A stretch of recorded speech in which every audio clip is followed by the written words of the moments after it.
Tonight, as we lie in the dark, something extraordinary will happen. You won't notice it. You'll be too busy scrolling, too busy rehearsing tomorrow's anxieties, too busy falling into the same unconscious pattern that has governed every night of your life. But in that liminal space between waking and sleep, what the ancients called the threshold, your mind will make a decision that shapes everything you become.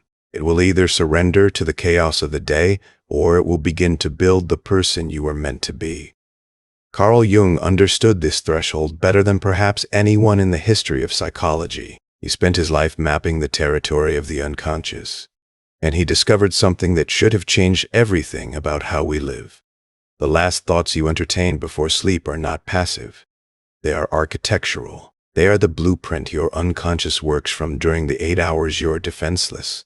The mind you bring to your pillow is the mind that greets you in the morning. And most people are bringing garbage. This isn't about positive thinking. This isn't about gratitude journals or visualization boards or any of the productivity cult's bedtime rituals. This is about something far older and far more dangerous.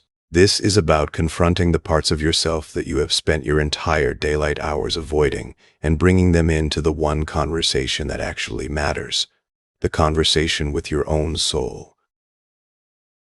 What follows is not comfortable. It will not help you sleep better. It might, in fact, keep you awake. But if you are willing to sit with it, if you are willing to think about this before you go to sleep, your life will change. Not because the universe will reward you, but because you will finally stop betraying yourself. Psychology. The human brain does not sleep the way you think it does. During the night, particularly during REM cycles, your brain is not resting. It is processing. It is consolidating memories, integrating experiences, and most importantly, continuing the emotional and cognitive patterns that dominated your waking hours. What you felt at 11:47 p.m. is what your brain will rehearse at 2:15 a.m. What you feared as you closed your eyes is what your dreams will stage. What you refuse to think about will be thought about without your permission. This is not metaphor. This is neuroscience. The default mode network, the brain's system for self-referential thinking, remains active during sleep. The amygdala, your emotional processor, continues to tag experiences with significance while you are unconscious. The hippocampus transfers short-term memories into long-term storage based not on what happened, but on the emotional charge you attach to it. And the emotional charge you attach is determined in large part by the state you were in when you crossed into sleep. Jung called this the night sea journey, the passage of the ego into the unconscious, where it is dissolved and reformed. Modern psychology calls it memory consolidation and emotional regulation, but both describe the same phenomenon. You are being rewritten while you sleep. The question is, who is doing the writing? Most people hand the pen to their anxiety. They review the argument they had, the deadline they missed, the message they shouldn't have sent. They rehearse catastrophes. They catalog failures. They let the loudest, most primitive parts of their psychology, the parts that scream for survival, that process threat, that know nothing of meaning or purpose, dictate the narrative their unconscious will work with for the next 8 hours. And then they wonder why they wake up tired, why they feel pursued by dread, why their life seems to repeat the same patterns no matter how hard they try to change. The Zeigarnik effect tells us that unfinished tasks dominate our mental space. The brain cannot let go of what is incomplete. But Jung understood something deeper. It is not just unfinished tasks that haunt us. It is unfinished selves, the parts of our personality that we have disowned, the truths we have suppressed, the potentials we have abandoned. These are the true ghosts of the night, and they do not rest until they are acknowledged. What you think about before sleep is not a trivial choice.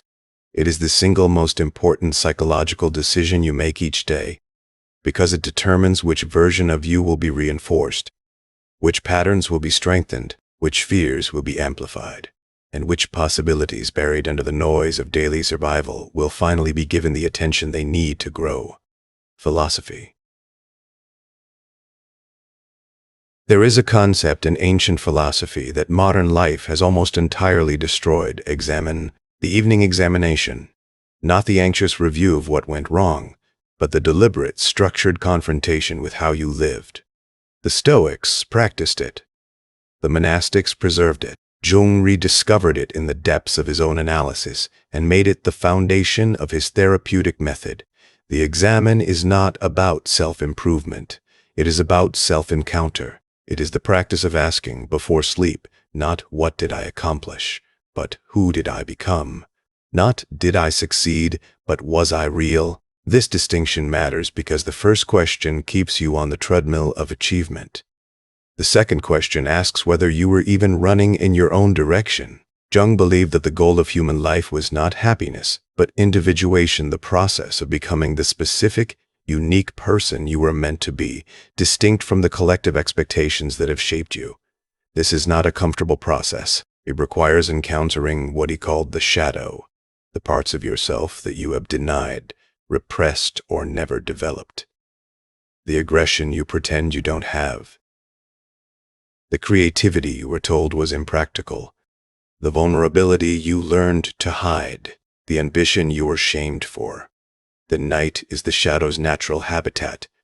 In the darkness, the defenses you maintain during the day, your persona, your social mask, your carefully curated identity, begin to thin. The unconscious rises. And if you have not prepared for this encounter, if you have not brought the shadow into conscious dialogue before sleep, it will speak to you in dreams you cannot interpret, in anxieties you cannot name, in a pervasive sense of wrongness that haunts your waking life. Philosophy, at its deepest, is not about abstract systems. It is about the courage to ask questions that have no comfortable answers. And the most important of these questions, the one Jung insisted we bring to our pillows, is this: am I living my own life, or the life that was expected of me? This question is devastating because it cannot be answered quickly. It requires excavation. It requires that you trace the decisions you made today back to their origins. The job you took because your parents approved. The relationship you maintained because you fear being alone. The opinion you suppressed because you wanted to be liked. The dream you abandoned because someone told you it was unrealistic. Each of these is a thread in the web of your conditioning, and the night is when the web becomes visible. To think about this before sleep is not to solve it. It is to enter into relationship with it, to stop running from the discomfort of self-knowledge, and instead make it your companion. Jung wrote that one does not become enlightened by imagining figures of light, but by making the darkness conscious. The darkness is not evil, it is simply what you have not yet seen. And the night, properly approached, is the time for seeing. Psychology. The mechanism by which pre-sleep thinking shapes your life is more specific than general positivity or negativity. It operates through what cognitive psychologists call priming and what Jung called active imagination. When you direct your attention to specific content before sleep, you are not just influencing your mood. You are selecting the raw material your unconscious will process, symbolize, and integrate. Jung developed active imagination as a clinical technique, but it is essentially what every human does naturally before sleep. The mind begins to drift, images arise, narratives form. The boundary between conscious intention and unconscious production becomes porous. Most people let this process be random, driven by the emotional residue of the day. But Jung discovered that if you enter this state with a deliberate question or image, if you seed the unconscious with conscious intention, you can direct the process of integration. This is not control. It is collaboration. The unconscious does not take orders, but it does respond to sincerity. When you bring a genuine question to the threshold, why do I keep sabotaging my relationships? What am I actually afraid of? What part of me have I abandoned? The unconscious begins to work with it. Dreams become more vivid. Patterns become visible. Insights arrive in the morning with the force of revelation, not because they are new, but because you have finally created the conditions to hear what has been trying to speak all along. The psychological research on this is robust. Studies on intentional memory processing show that directing attention to specific experiences before sleep enhances their consolidation. Research on problem-solving incubation demonstrates that sleep, particularly when preceded by deliberate engagement with a challenge, produces insights that waking analysis cannot achieve. The hypnagogic state, the twilight between waking and sleep, has been shown to be a period of exceptional creative and associative capacity, where the mind makes connections that linear thinking suppresses. But Jung would caution against using this power merely for practical problem-solving. The deeper application is soul-making. The psyche is not a machine to be optimized. It is a living reality with its own intentions. When you approach sleep with the attitude of a technician, you get technical results. When you approach it with the attitude of a seeker, you get transformation.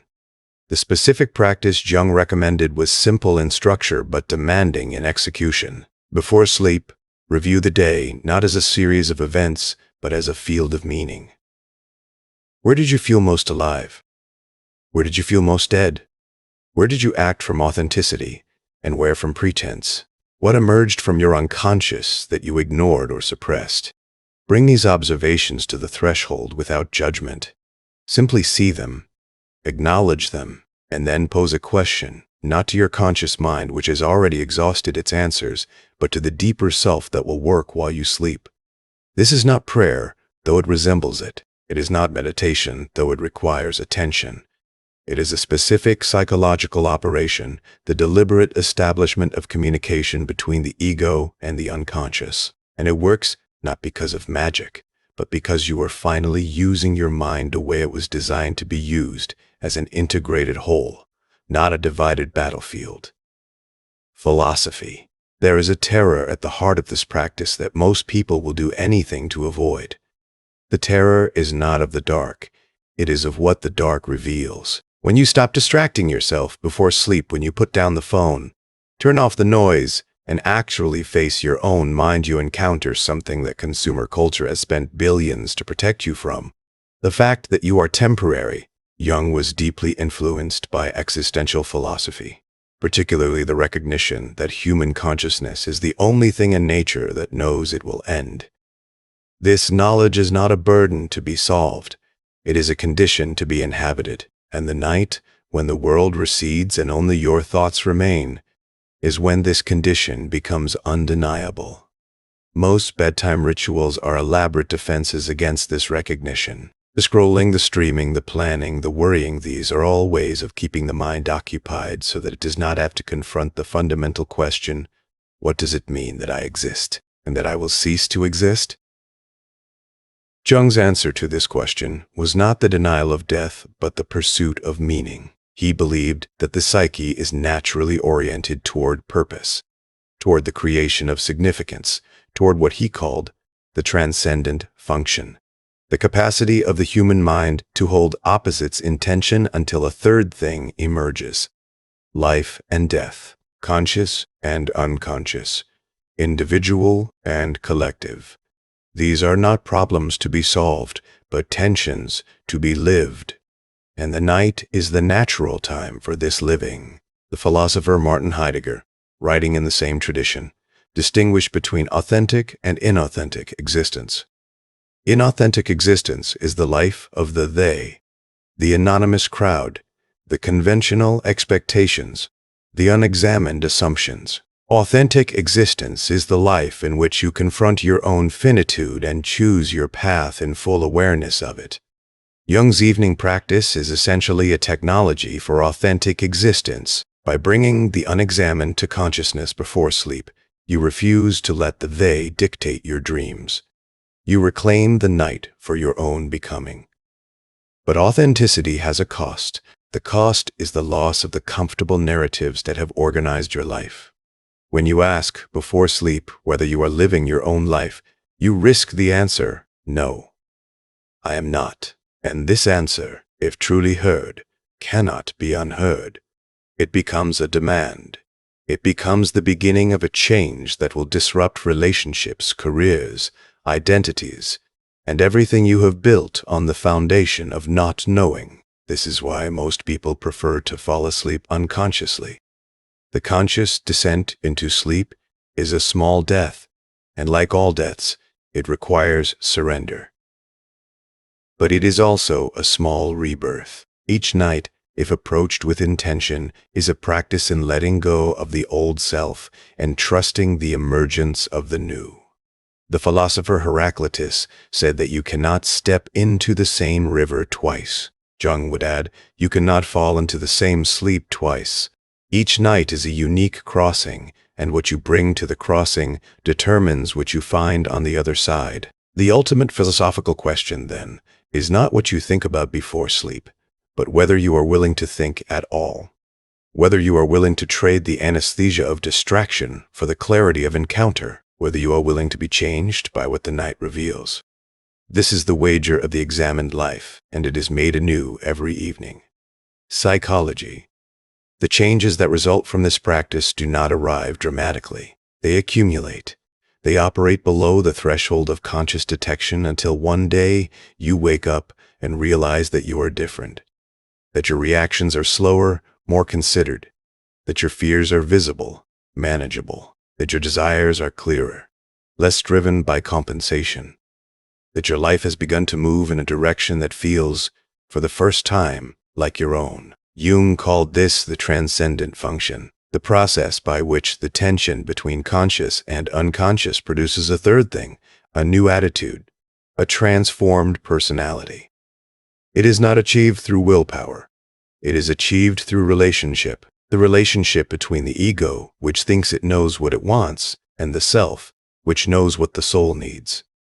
The pre-sleep state is the ideal laboratory for this relationship because the ego's defenses are naturally lowered. The critical faculty, which censors unconscious content during the day, begins to relax.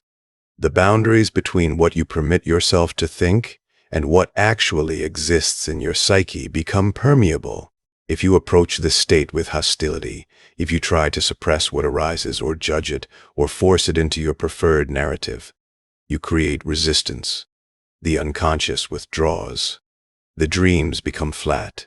The integration stalls. But if you approach with curiosity, with what Jung called a religious attitude, not in the sense of doctrine, but in the sense of religio, careful attention to what is sacred, you create the conditions for genuine dialogue. The unconscious begins to trust you. It reveals more. It speaks in symbols that, over time, become a private language between you and your deeper self. You begin to recognize patterns. You begin to understand the specific logic of your own psyche. You begin to know in a way that is more certain than any external authority who you are and what you are here to do. This is the psychological payoff of the practice. Not better sleep, though that may come. Not better dreams, though they will become more vivid, but a gradual, irreversible shift in the center of gravity of your personality. From the ego, which is small and frightened and desperate for approval, to the self, which is large and connected and oriented toward meaning. The research on self-determination theory supports this trajectory. When people act from intrinsic motivation, from genuine interest and alignment with their values, they experience what psychologists call vitality. When they act from extrinsic motivation, from fear, obligation, or social pressure, they experience depletion. The pre-sleep practice is essentially a daily reorientation toward intrinsic motivation.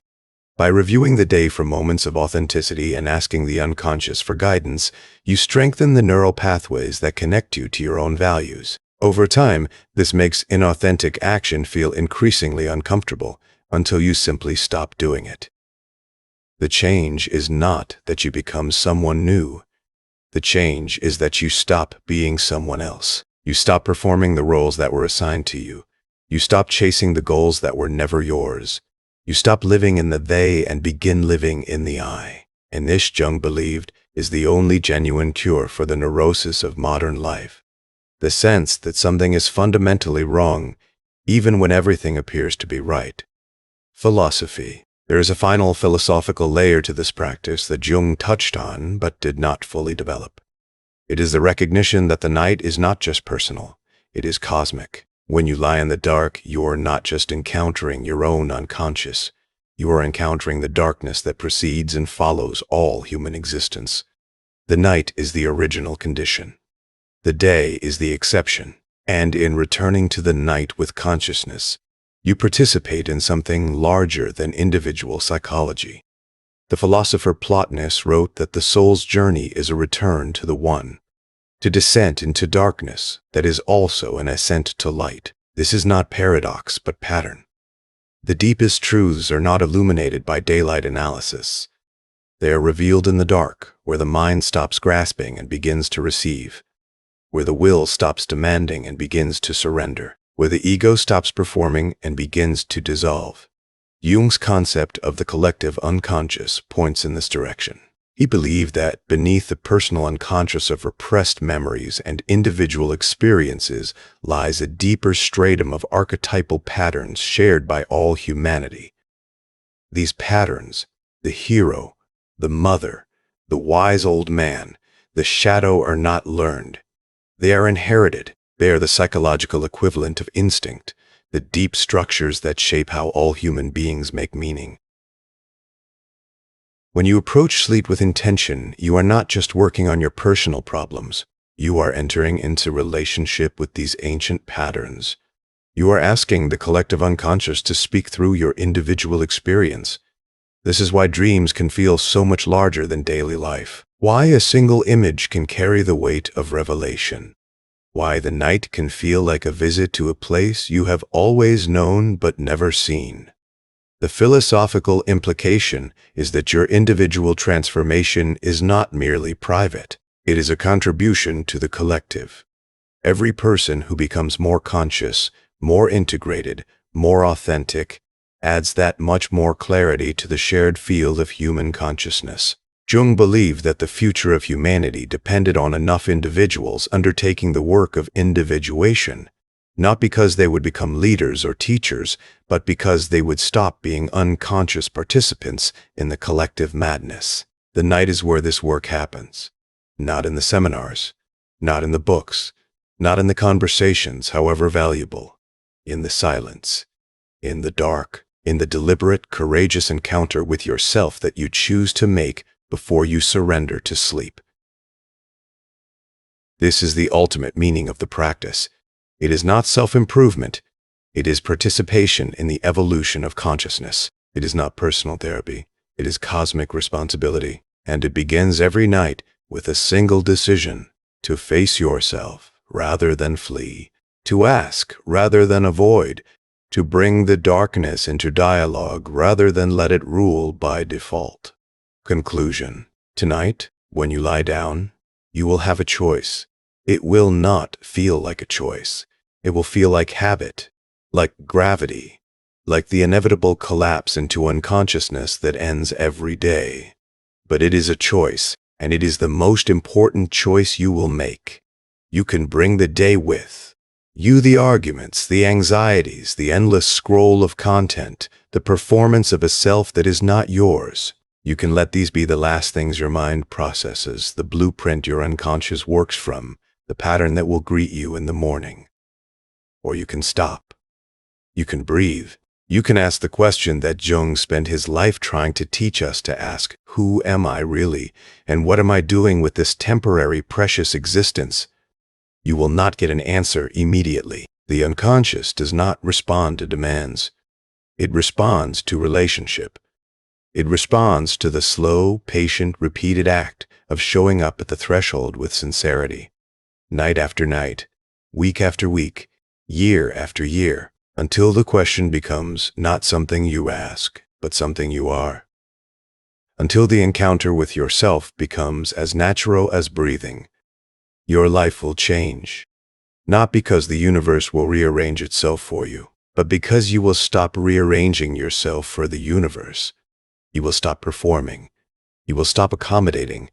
You will stop living in the they and begin living in the I. The changes will be small, at first a word unspoken, a boundary maintained, a truth acknowledged.